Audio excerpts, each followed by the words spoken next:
The children of prisoners, the silent victims of incarceration, getting a rare opportunity, a chance to spend a single day with their fathers in prison. Some say it can make a world of difference. But how do you fit a lifetime's worth of parenting into just 24 hours? Nightline co-anchor Juju Chang goes behind prison walls for our series, Face to Face.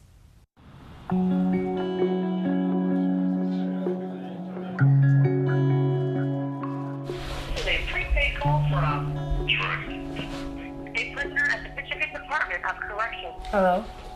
Hey there. Hey. I'm sorry, y'all getting ready to come. Can't wait till you get here. 8-year-old Arkinia Graham has never met her father. They've grown close over the phone, but Johnny Trey Williams is serving 23 years in prison for second-degree murder. I'm excited to see you, and I'm nervous. Today, she and nearly 30 other kids are getting a special visit with their dads, designed to prevent the kind of damage kids suffer when a parent is in prison. Like, they're gonna have so much fun. They are just some of the nearly 3 million children in this country with a mom or dad behind bars. Ethan Buckner is 7. You wanna see your dad today? Amaya Matthews is 9. She and her little brother live 3 hours away. So how excited are you to see your dad? Very. Like, I can jump super high because I'm so excited. You're so excited, I know. My dad told me that there's this one guy that haven't even met his daughter. She's here. Do you want to meet her? Amaya has visited I'll before, introduce you. but today is different. Arkinia, I want you to meet Amaya. She heard about you. Meeting your dad behind bars is a really big deal. Why is it a big deal? Like, this is the one time you can, like, sit in his lap, let him hug you. He can't get up at all. Show Dad, man. Show him what you got, son. The day before the kids arrive, the dads get a seminar on fatherhood. That's where we meet Amaya's father. What's it like waiting 6 months to see your kids? Jeremiah Matthews has been in and out of jail for 12 years for burglary.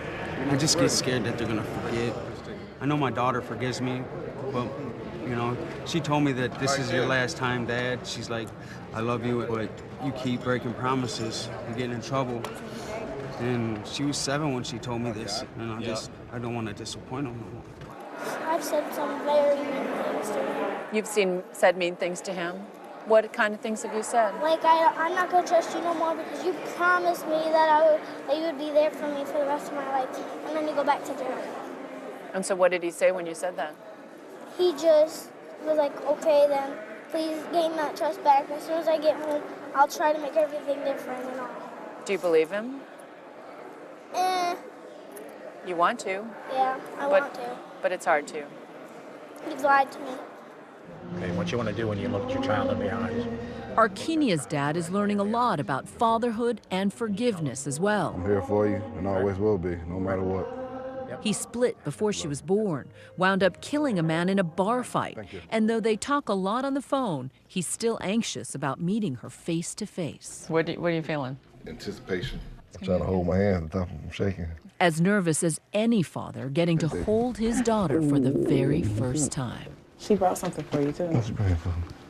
Hello, Daddy. I really wish when I come to see you that you could come home with me. I love you so much. I love you too. But this quiet moment is just a preview of what will be a very special day. Okay. The next morning, as excitement builds in this humble prison gym, Boys and girls, they're coming in just a minute.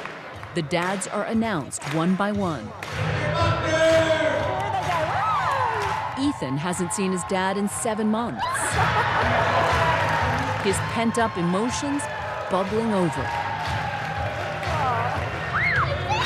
For Amaya, all her anguish and her doubt vanishes. I miss you guys. I love you too. I love you. I love you too. Arkinia doesn't hesitate. Her father, no longer just a voice on the phone. Finally. Finally? You happy? I'm happy for you. Jeremiah says he's working hard to stay out of trouble behind bars to earn this day with his kids. Amen. There are 1,300 men in this prison. Only 20 of them are here today. I know this is a special event. The program called One Day with God was founded by Scotty Barnes. The importance of these boys and girls having relationships with their mothers and fathers. She tells us her dad was a convicted drug dealer, spending most of her childhood locked up.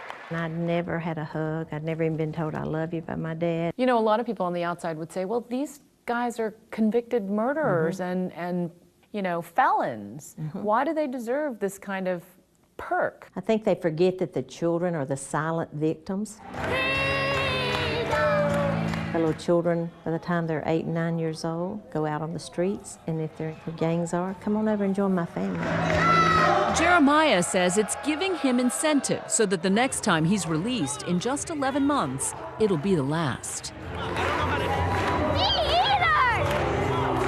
It's okay, you're only gonna know it if you try. Throughout the day, it's clear the dads are trying to cram years of parenting into a couple of hours. The trick to cursive is staying on the same lines. One Day with God is in 7 states, fueled by private donations. At a time when prison reentry programs are being cut, they're expanding to 5 other prisons in Michigan alone.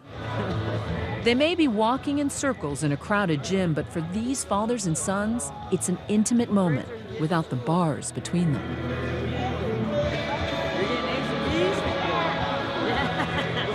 Good job, boy.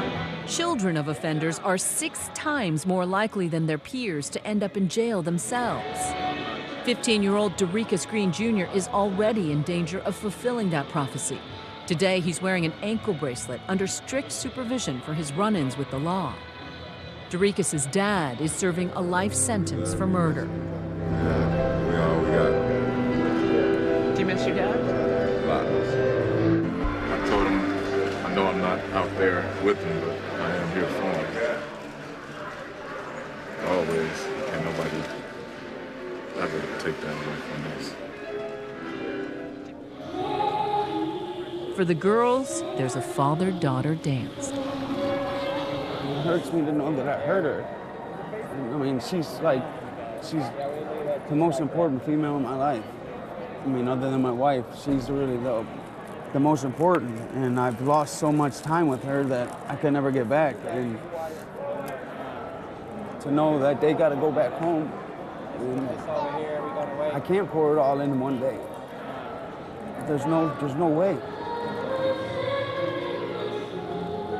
Arkinia's dad is trying to be a father figure beyond this one day. When she started acting out in school recently, it was her dad who helped straighten her out. He called me right away, and he was like, "Where's Arkinia? Can I speak with her?" And I'm like, "Okay." Your dad is on the phone, because I'm like, oh, he's calling to handle business, you know. He's parenting from behind bars. Yes, yes. You're gonna be freezing. Shakisha Graham has a powerful reason for bringing her daughter from Florida to Michigan for this chance to bond with her dad. You work 12 hours a day. Yes. You're a single mom. Yes, ma'am. Why spend so much of your hard-earned money to bring your daughter here? Well, I was one of those kids. I was ashamed to tell people that my father is in prison. So I put myself in my daughter's shoes. They have these few fleeting hours to say the things that need saying.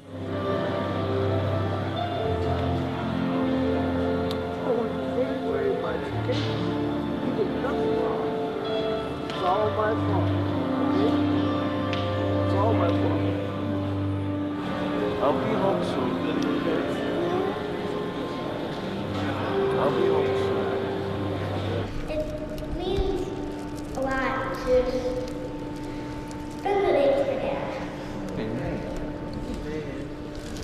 Like he's at home.